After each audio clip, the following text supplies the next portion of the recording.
Nakuna ng CCTV ang pagnanakaw kagabi sa dalawang jewelry stands sa SM Mega Mall. Bukod sa mga pulis, magsasagawa rin daw ng sariling investigasyon ang pamunuan ng mall sa insidente.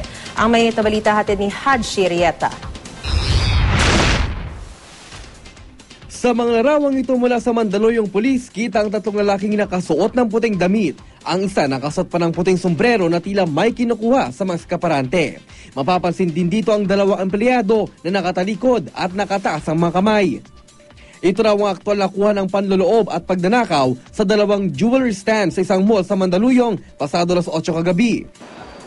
Ayon kay Mandaluyong City Police Chief Senior Superintendent Florendo Kibuyen, kuha raw ito mula sa CCTV footage ng mall. Kung makikita mo, lahat sila naka-white eh.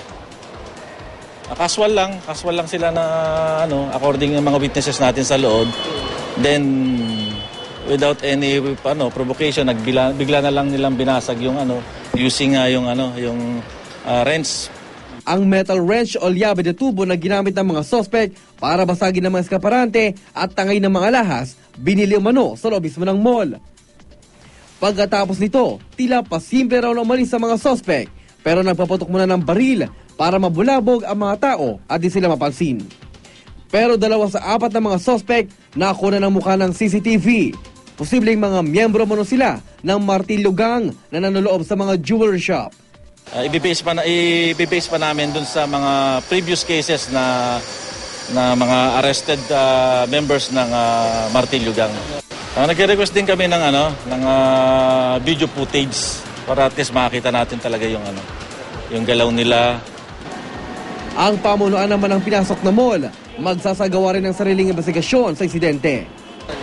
May naging pagkulang to mall kasi baril yung nakapasok sa loob. Sa amin, medyo inimbestigahan din namin yung nangyari. Kung bakit nakapasok yung baril, pero binibigyan na namin muna yung pag-imbestiga sa management. Sir, magbibigay kayo ng time frame para matapos yung sa investigation regarding this incident? Yung hot pursuit operation natin is still ongoing. Haji Rieta, GMA News.